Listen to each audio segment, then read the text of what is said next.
So this is going to be happen for Friday's midterm. This 5 or 4.5, whatever, 4 or 5 question. I'm not going to introduce any new topic until Wednesday, but I'm going to finish, especially the question number 4 and question number 4.5. All right. So I haven't really started to introduce you the homework number 4 itself. So that's what I'm going to do starting Wednesday, but it will not appear in the midterm number 3. So we talk about 2 things. We talk about the allocate the memory. So you show, by the way, the reason I mentioned what I just said is the only code you really need to focus is under this directory, most specifically is for the label. Let me go back to the code. If you look at this directory, there's a few, the question will be from the GPS related code, because that's all we talk about using those as an example. I want to make sure through midterm number 3, your understanding about virtual function, about single inheritance is perfect. Okay, that's all I want to make sure you understand. So this GPS stuff, and also the label GPS stuff, and also there is a test program, especially the test label GPS.cpp. I don't think I talked too much about test things person.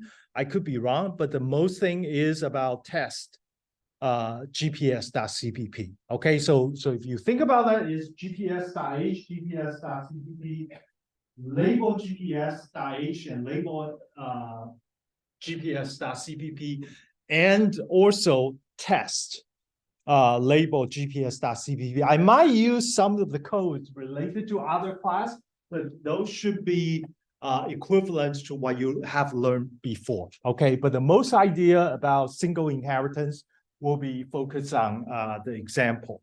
Okay, so this is what we talked about last time about how is the each of the, when you have the inheritance, and what is the memory looks like.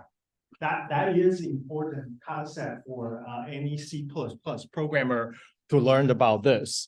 And through last lecture, there was an excellent question was asked, saying that, well, what is that vtable pointer? There's an 8-byte gap between the beginning of the object and then until the first attribute, which is, I forgot, it's a latitude or longitude, and there is a gap of 8-byte. And I told you last time it is about the vtable. So let's take a look at what is that vtable pointer really looks like. So I draw a few slides to go over this concept. Okay, so typically, if you remember what I showed you before, I showed you this picture. So when you have a single inheritance from label GPS inheriting GPS DD, then conceptually we thought, okay, the picture looks like this. You have a GPS DD component, you have a label GPS component. And the thing is that this too, suppose is all the memory need that you will find in the memory. But it turned out we see a gap over here. That's really what happened over last lecture. When we look at, there was a gap. And then I said the first gap is what we call a vtable pointer. And let me tell you that under what situation you will have things like this. Under what situation you have a vtable pointer. So if in your program anywhere in the hierarchy, that's including both GPS and the label GPS, if you have a V-base means that when you inheriting from another class using the keyword virtual. So usually for in our example, it will be label GPS colon. Let me write it down here. If you have something looks like this, so it's a label GPS, and you have a colon. That means you are inheriting from someone, and then you put a keyword virtual, or maybe after there is a public or not, doesn't matter. So as long as when you have an inheritance relationship that you put a virtual over here, this made the GPS DD to be a virtual base. At this moment, you might not realize what's the usage of virtual base. I haven't talked about that. I really won't talk about that until we hit the concept of multiple inheritance. But because it really only made the difference if you have a multiple inheritance. Yeah. Synthetically, can the derived class be virtual inherit class as well?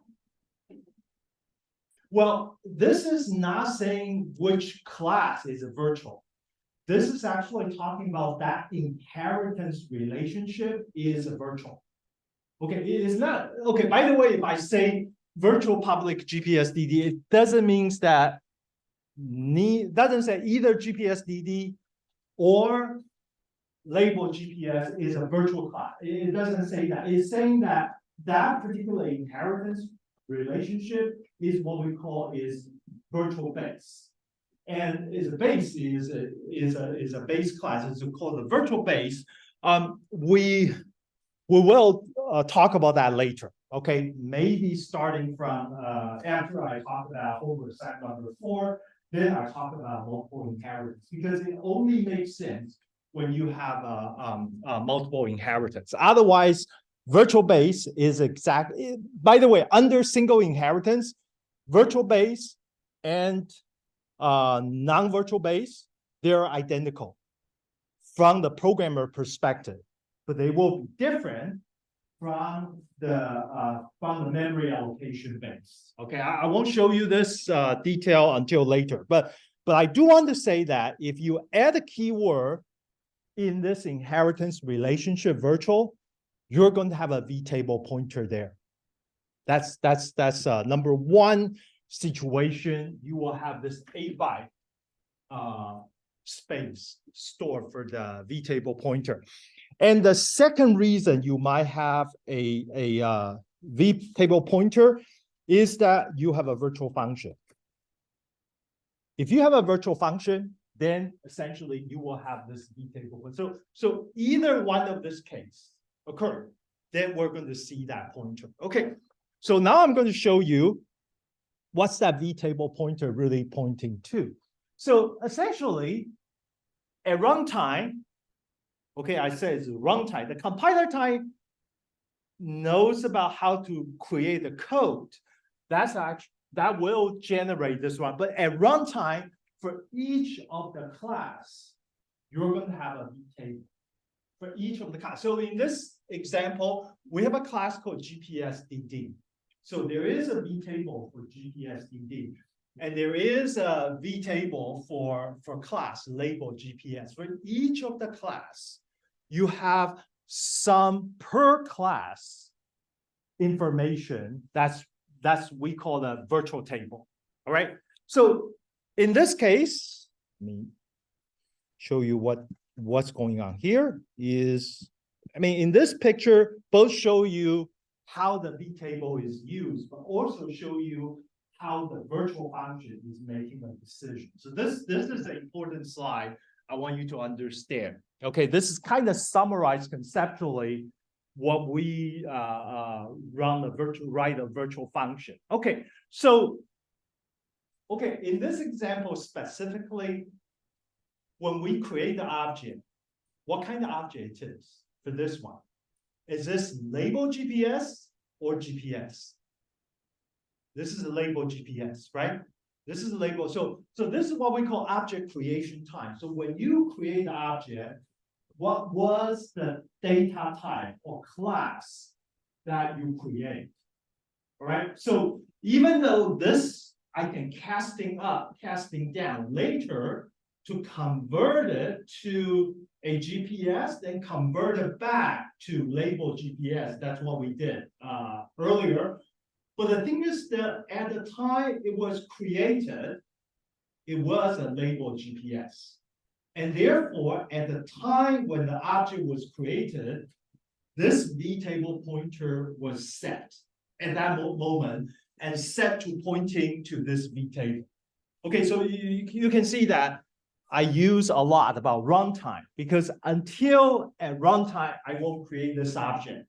And until the runtime, when I create this object, at that moment, I'm going to set the pointer because that was the moment I know what's the original class or data type for that object I just created. So at that time, this contract is already fixed between the object and its original class. Okay, so this is the vtable pointer was the value was set at the time it was created. Yes.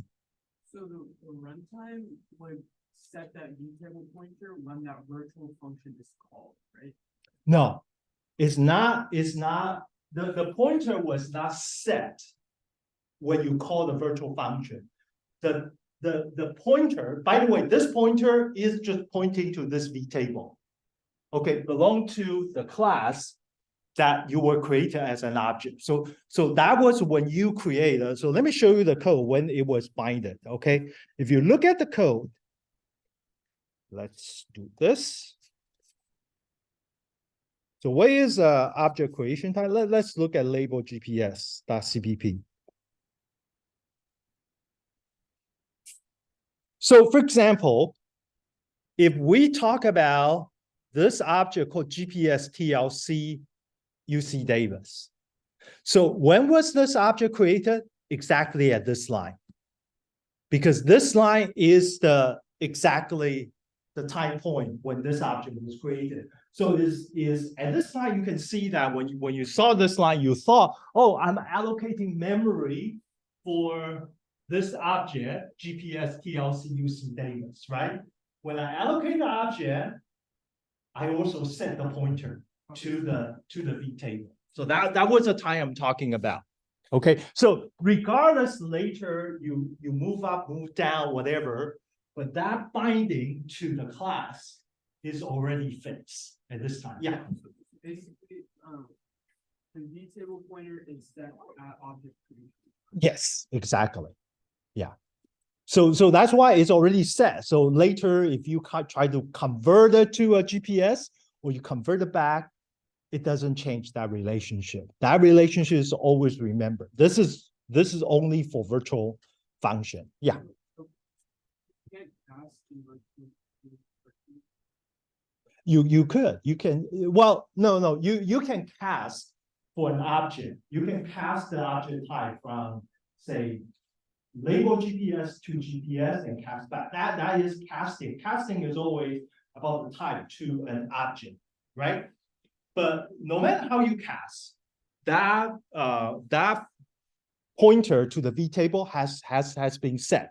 Okay, let me just tell you, this is a craziness about C programming. However, I didn't say that you can write a program if you know what you're doing to override that vtable pointer.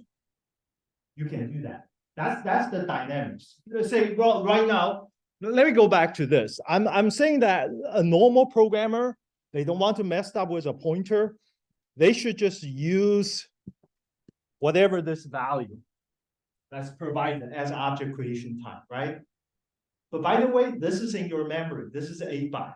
I mean, I can tell you that for security reasons, if I want to implement some kind of security attack, what I can do is I can trick the program to override this 8 byte and have it point to another area, which is a malicious code. And then I could actually control the program that way as well. So this is like a pointer hijack attack. You can do that. But at ecs36b, don't worry about that. But just know that binding, if there is no bizarre behavior, that particular table is actually fixed at the time you create the object. Okay. But in C, by the way, because you can access memory, anything is possible. I just want to tell you that C is a very powerful, but yet very dangerous language in this perspective. Okay, so now let's take a look what happened. So at the time, now I fixed this B table pointer already. So okay, I'm going to call the function. I'm going to call the function called whatever. I'm calling dump to JSON, right? I'm going to call the function called dump to JSON or foo, whatever. And the thing is that I don't know, because in general, after I did the casting or conversion or all kind of other pointer manipulation, typically the compiler doesn't know what is the original type, meaning that the compiler in general, they already forgot what was the original created type, created data type for that particular object. But no worry, because from the beginning, I always know the first 8 byte is a vtable pointer. So I don't know exactly, is this a GPS DD or is labeled GPS? I don't know at that moment, but I'm going to call the function. So now let's see, what do I do? The compiler, even though they don't know, the compiler can generate a code to do the following. So what's the code compiler generate? They look at the next 8 byte from whatever pointer of the first byte, which is the object. They know the first 8 byte is a pointer pointing to the vtable. So this could lead us to either pointing to the GPS DD pointer, or it could be this. But this, remember, this pointer was already set by the runtime when you create the object. So that's actually the mechanism. In this case, we're talking about it will pointing to this vtable over here, somewhere in your memory. It's another piece of memory. It was used by the runtime. Now, under this vtable, there's a one member function pointer. In fact, every virtual function, it will have a function pointer in this vtable. And then when it's pointing to the vtable, it will retrieve the member function pointer you really want to call. So there is offset on this. The compiler also generates the code, so you will be able to retrieve this particular function pointer. And now this function pointer will pointing to the real implementation. Because this is a label GPS version of dump to JSON, then it will actually pointing over there, and then basically compiler generate the code to dereference that function pointer, which means that I'm actually going to call that correct function. So you can see two things, is that vtable play a very important role for us to connect the mechanism of virtual function. So what's the difference between virtual function and the non-virtual function? Is non-virtual function essentially the compiler already know what is the function pointer to directly put into your binary executable, and such that I will directly call that function without any trouble. But virtual function means that the compiler doesn't know exactly which function to call. Is this the GPS DD version of the dump to JSON, or this is a labeled GPS dump to JSON? The compiler doesn't know. And therefore, compiler rely on the object creation time. You set the vtable pointer for me to go to the right table to retrieve the function pointer itself, and then to actually really call that function. So in some sense, this gives us some flexibility. By the way, this behavior is called polymorphism. So usually what's the difference between polymorphism and non-polymorphism? So polymorphism means that I'm actually going to call a function, and until the moment I call it, I don't know exactly the behavior of the function I will be calling. So that's interesting, because traditionally our program is all pretty static, meaning that you decide to call this function, and then this function supposed to behave this way. But in polymorphism or there is other kind of dynamics mechanism in programming language that when you call it, until you call it a runtime, the behavior of that function is basically not static, not predetermined until the runtime. Because in this case, I don't know what was the original type of the object. And this mechanism is very powerful to describe. Let me ask you a question. Why do you think that this mechanism I just described to you is useful? Under what cases?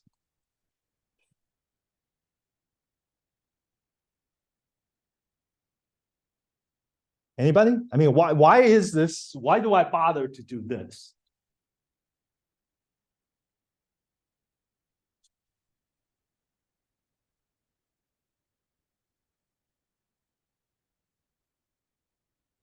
I'm actually, yes, please.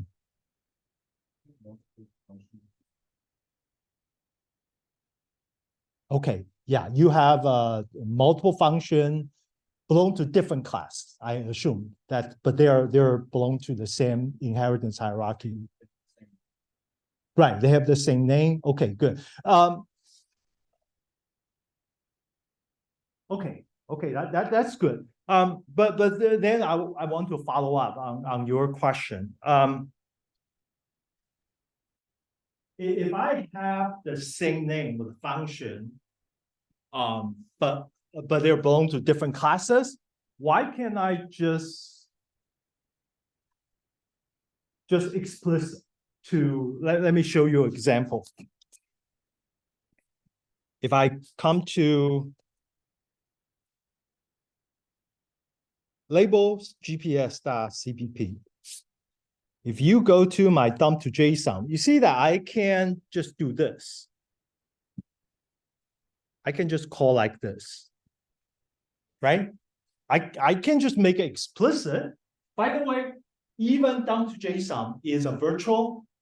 I can still override the virtual. If I make it explicit, if I say GPSDD : so this function become non-virtual because I already told compiler, I know precisely which class, right?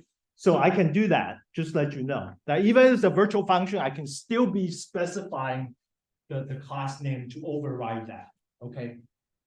But think about that. Under what situation that this mechanism will be very useful? Okay, so think about this case. Okay, think about this case is that about the concept of abstraction.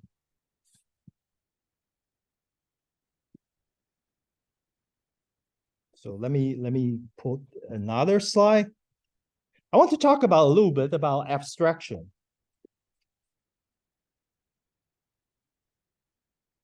So assuming I have something called thing. Okay, thing is an abstraction about a lot of things. And some of this I call it is Android device. And the other one I call the Apple device. Okay, and maybe there are some other things called food item. And maybe there is some other thing like a furniture. Okay, so you can see that I might be able to build a inheritance hierarchy and such that Android device is things, and maybe Apple device is a thing, and maybe food item is a thing, and maybe furniture is a thing. Okay, so I could build the inheritance hierarchy. It's all single inheritance, and is also represent whatever I said. I have Android phone or Android watch.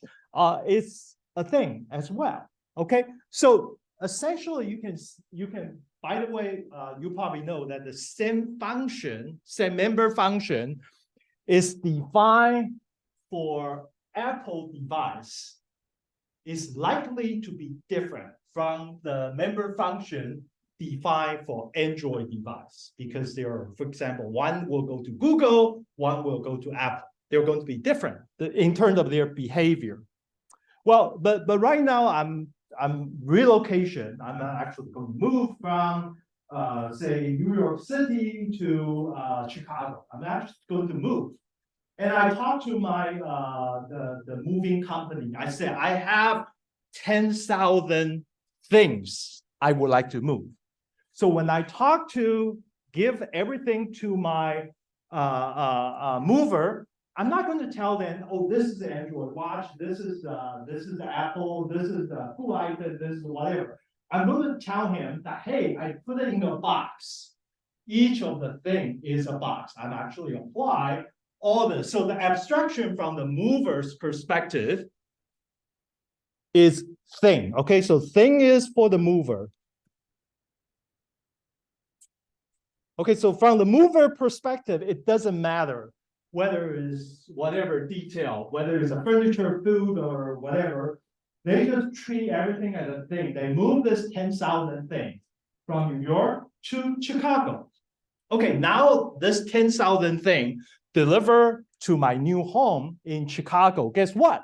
I'm going to basically handle each of the 10,000 things. But at this moment, when they give to me is still a thing object in whatever box they provide.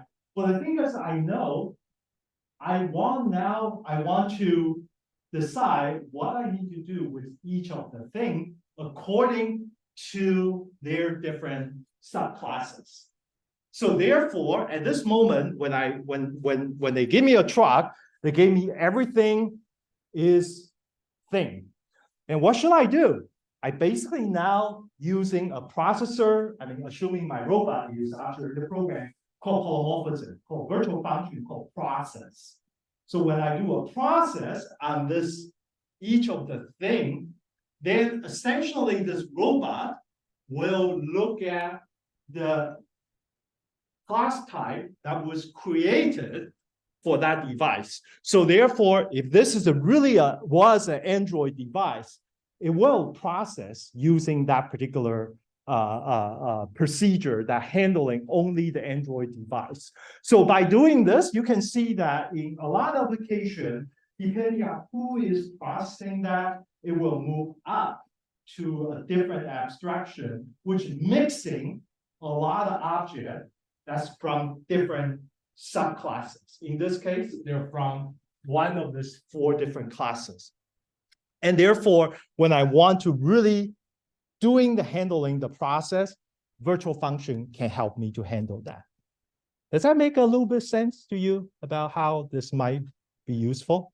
Okay, this is probably the most important usefulness about this concept is when we want to provide abstraction at a higher level, but at some point you need to get down to the specific specialization. Then the virtual function will help you to get to that virtualization without for you to remember what was this, what was that. Okay, that was the convenience because it was binded by the vtable pointer. Okay.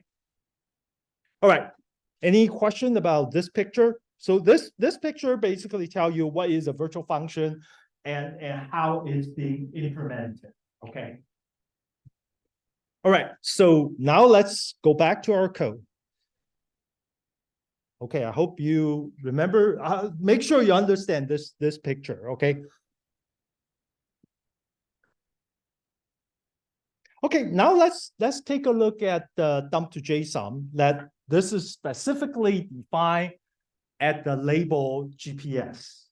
So what you might remember that when I implement this function, label GPS dump to JSON, I want to still call the parent, but I want to add whatever the new stuff, which is the label. So this is just telling you that I have 2 different ways to do that. One is I create a parent copy. That's one way to do that. But the other way is depending on your preference, I will just directly hard code it to be GPS DB. So essentially what happened is that the V table is going to call this function, and inside this function, I explicitly call my parent's function. Okay, sometimes this kind of twist need to make. This might not need it for every single virtual function, but for this case, you actually have to do that. Okay. All right, so let me, before I show you the result of this code, I want to go back to this particular slide. I hope you remember. So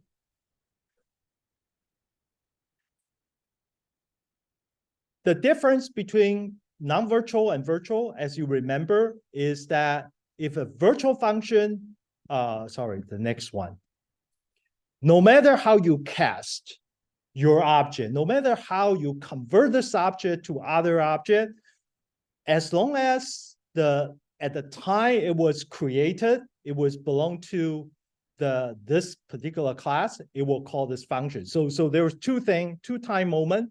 One is called object creation time, and one is called object calling time when you call that function. So essentially, the virtual function, which function to call, is determined at the creation time. I just want to clarify you understand that difference. Okay, let's start to see this program. So I define a function called dump to JSON. And now I have to go back to the label GPS. Let's look at the rest of the code. Okay, by the way, this part of the code is all about the address. I tried to print it to you to show you the impact about the casting. Okay, after this, just want to tell you we're starting to talk to at this moment. And I will upload this today. Okay, everything I did. Okay, starting here. What day is today? Today is October 30. Thank you. Okay, I'm starting over here. Okay, the first thing is I create, so above, maybe at the beginning of the program, I create 3 labeled GPS objects, including one I call the GPS TLC. And then I create another object I call the GPS test.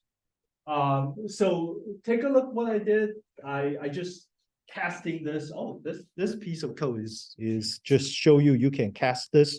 You don't need to worry about this line actually. Let's look at this piece of code here.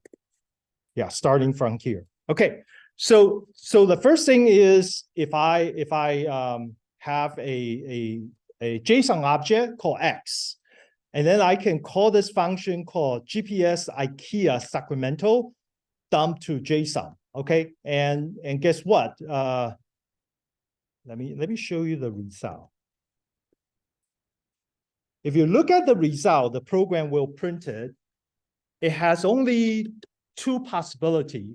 One is printing this way, it print all 3. And the other way is only print 2. So to just let you know, what is a 3? If you see 3 line, that means it's calling the label GPS version of dump to JSON because it actually includes all 3 attributes. But if you only call the GPS DD version of the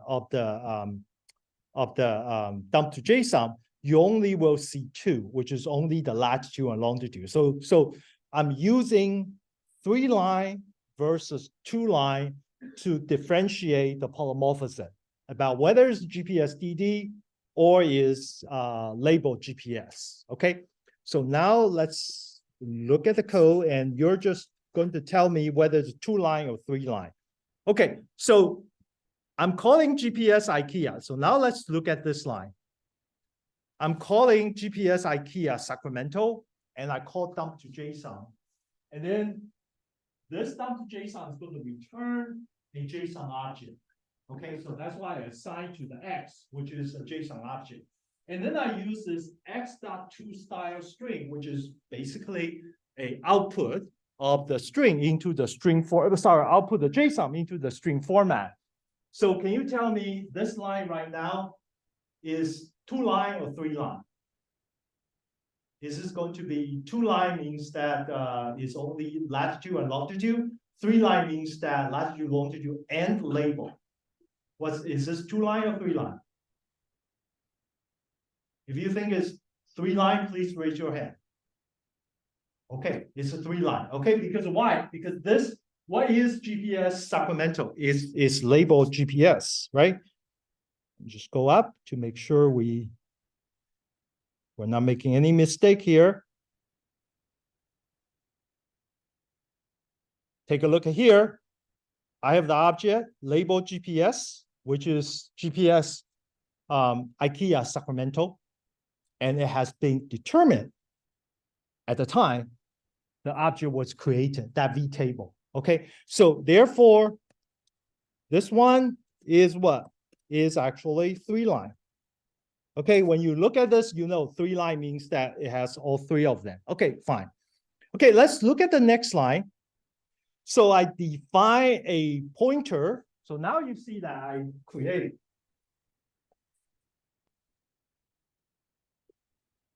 I create a pointer, and this pointer is pointing to the base class, GPSDD. Okay, I create a pointer, and look at what I did. I take the address of the original object,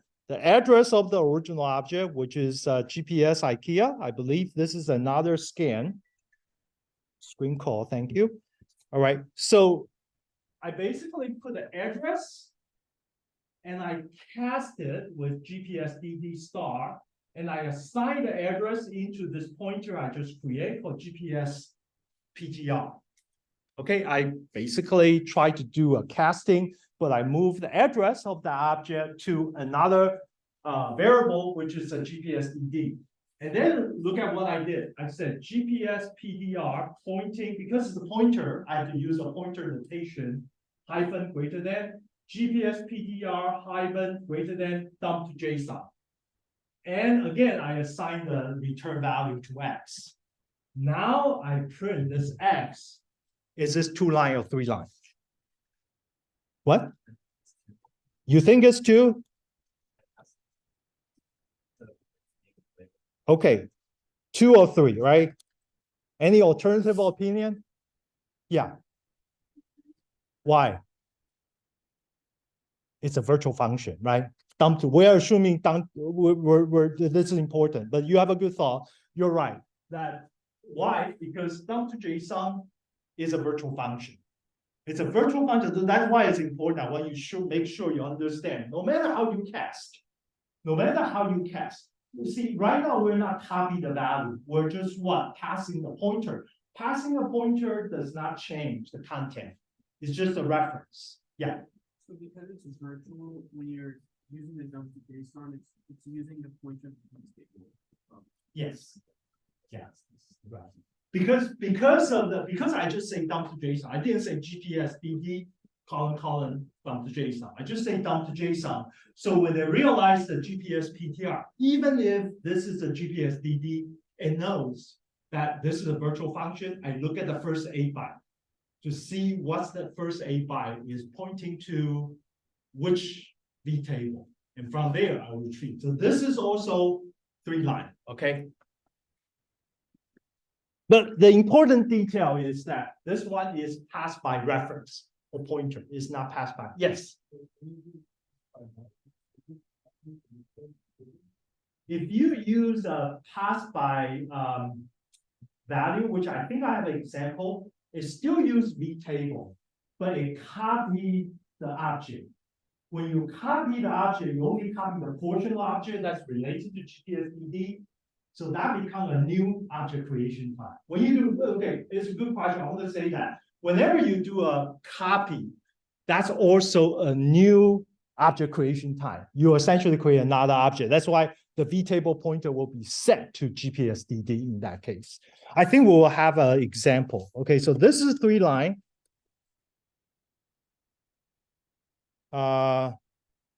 Okay, this one, you see that this one is NV, so that's fine. You know what? I want to what's your name? What? Hassan? Son. Okay. Yeah, I'm sorry that I'm very bad. Maybe after class you can spell your name for me, but it's my fault. Okay, I didn't do well in remember. So let's do this. If I create an object called GPS DD, and then I call it GPS copy. Okay, you see that I have a GPS copy. Okay, so I create that object, and then what I think I can do is GPS copy is equal to, I will just say GPS. I think I can just directly do this actually. IKEA Sacramento. Okay, so I just do this. I just directly copy Sacramento to GPS copy. And then I will do this.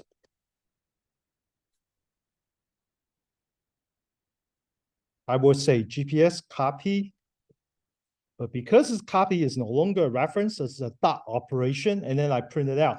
But I just want to say this is a copy.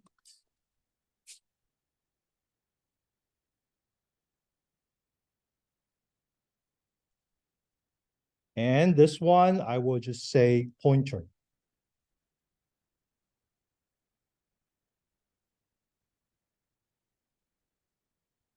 Let me just put a new line to make it easier to read the result. Is that okay? Okay, so let's see that. I'm actually predicting this is going to be 2 lines. If the compiler let me do it. Let's see. I might have a warning. I forgot whether I need to cast that one. Oh, there's I read the function. I cannot do that. Okay, so that's fine. I'm going to change the code to, it's not going to be copy, so I'm going to make a copy 2, a different variable, copy 2, copy 2. Okay. Okay, so compiler, let me do that. So let's try to run the program. Test label GPS. Okay, so you can see that this was the first one, right? It has 3 lines. And when I do pointer, it also has 3 lines. But when I do copy, you see that it's only 2 lines because I actually create that object GPS copy 2 as a GPS, not a GPS DD.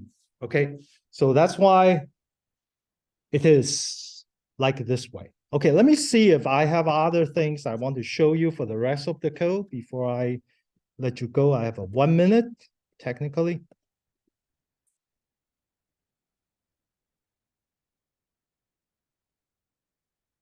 Okay, this part is just a non-virtual function. Okay, so the rest of this is essentially the same, except this one.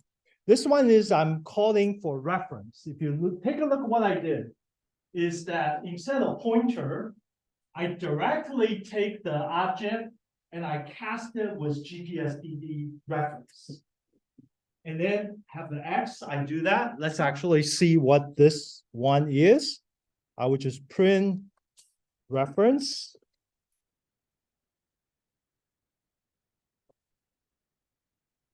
Let's see 2 line or 3 line.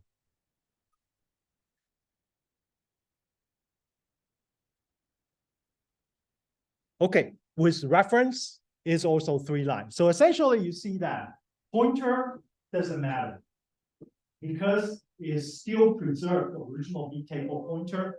Reference, just like pointer. Pretty much in C++, the behavior of doing reference is identical to reference. So that's why they both have 3 lines, except that copy. Whenever you copy, you introduce another object creation time, and therefore that B table pointer, particular one, being set to pointing to a different class. Okay, so that's it. Any question? All right, I will see you on Wednesday. We'll be talking about the real homework 4.